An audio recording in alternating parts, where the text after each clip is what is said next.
Hey guys, welcome back to the channel. Great to be with you. I want to talk to you about a recent experience I had with my Chinese nephews. So I live in China, my wife is Chinese, her brother has two sons, and I like to play my language learning card games with them. We have been doing so for years whenever I meet up with them, and I'm trying to encourage them to enjoy learning English more.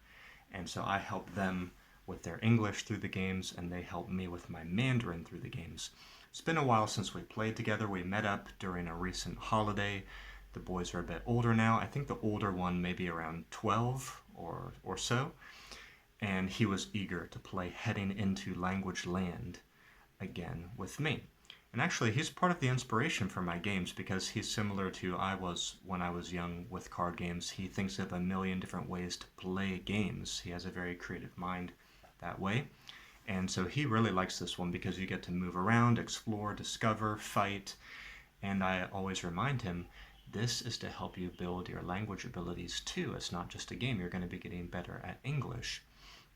So we played a round of the game with the real physical cards, and I also showed him the online version, and we played online as well.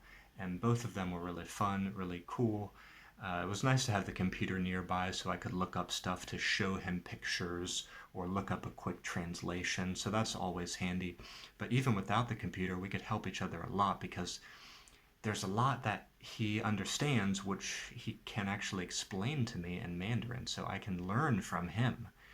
And then there's a lot I know that I'm able to convey through Mandarin to teach him English. Words that he doesn't know in English, I can explain a little bit in Chinese. So we both know something. We both bring something to the table. But the experience of this left me with four notes, four reflections that I want to share with you today. I think they're important for any language learner of any age to consider, but maybe it's especially important to consider with younger children and students. Because this young man, again, he's probably around 12 years old, he's taking English classes more in school. He told me now he has English class every day for about 40 minutes. It's like one period every day. But what I discovered through playing with him is that he really hasn't made a lot of progress for the amount of time he's been spending in English class. And I think the problem is because it's, like I often say on this channel, is probably too boring, too dry, too academic. It's probably not made to be much of a fun or colorful thing like a boy like him would love. And so that's actually the first reflection point, is that you got to make it fun. Now maybe the funness exists on a spectrum. Probably some people have a much greater tolerance for study when it is less fun. But for other people might be farther to the other side, where it has to be very fun, it has to be very engaging to get them involved at all. It's going to depend on the type of person and the type of subject, maybe how much fun needs to be in the process. But I would say for a boy like him, it's got to be more fun or there's no chance. So the game makes it more fun to him. Second, you need to show them that it's going to be relevant to their life. And this is true with really any subject, isn't it? If the student or the young person, or really anybody, I mean, aren't we all like this? If we don't see the practical relevance, if we don't see how we're ever going to use this in our life, we're not going to really pay attention or remember. Our brain is so logical and smart that way. It's conserving its resources. It's conserving its attention span, its cognitive bandwidth, its energy. It's conserving all that to spend on things that it thinks are really more important and more relevant. So he knows that he's got Uncle Matt in the family now who's American, which is a wild and crazy thing in China. Not many people have foreigners in their family like that. So he knows he's going to be able to use English with me, and I think he wants to aspire to use English better so he can communicate with me better. Slight aside here, this is one of the things we joked about during the game because I beat him in, I think I beat him in both games, but we joked saying, my Chinese is bad, I said, and he said, my English is bad. One game I beat him, and one game I think we both got knocked out. We both died because we didn't know what to say or kept making mistakes. So we joked, and I said, my Chinese is really not that good. And he said, my English is really not that good. And then I joked and said, the only reason why I just won this game is because my Chinese is less worse than your English. And we laughed. So, you know, to come back to that last point, making it relevant is important. I tell him, if you can learn English better, you can communicate with me more. I can teach you more things. In the future, you're going to be able to make more international friends. You possibly could use this on the job. And when we play this game in the future, you're going to be able to beat me. You're going to be able to activate more powers. That's probably the part he was most excited about.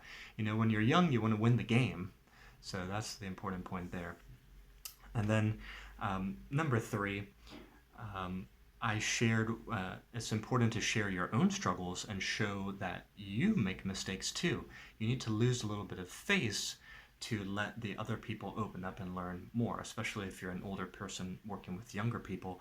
You need to show them that you understand it's difficult and you understand it's a struggle for them, and they are not abnormal or stupid because that is happening. Let them know that's totally normal. I made so many mistakes with my Chinese, not only when I was trying to play the game, but when I was trying to explain and teach him things, or to try to convey how I felt. He was realizing right then. And him and other kids in the family or in the neighborhood have made fun of me before for my poor Chinese, mistakes in my grammar, bad pronunciation. So he knows I'm on my path too, and I make a lot of mistakes, and I'm okay with that, and I'm not going to stop. So sharing the struggle is important. Number 4, I realized that to reward is important. You should have positive reinforcements for effort that has been applied. Okay, that helps, again, that probably helps anybody, but it's especially helpful to young people and students. So after we played these games, I gave him a new copy, a new deck of Heading into Language Land.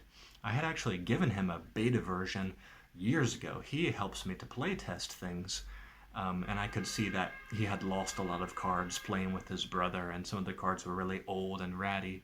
So I said, here, take this new deck, keep studying, keep practicing, we'll play again in the future. And he was really excited about that. So here's the 4 points to summarize. Make it fun. Talk about how it is relevant. Show how it is relevant. Share your struggle, share your sticking points to make the interactions more real, more human. Nobody's perfect. And then remember to reward. And if you're not in a position to reward others, maybe you just need to remember to reward yourself. Buy yourself, your favorite drink. Buy yourself a new book that you can study. Buy yourself some new resources. If you've been having some good study sessions for a few weeks, or if you pass that class, get a good score in the class, or you take that exam, get yourself something. And it really could be any kind of reward, but I think it's especially great to reward yourself with something that you could put back into the study process, something that means more for your language learning. So that builds the positive reinforcement even more. It multiplies the benefits there. Okay, I hope this video helps, and I hope you'll come out to play Heading into Language Land with us at some point in the future. We're having free online games every Saturday. You can check out the details at languagecardgames.com. Bye-bye for now.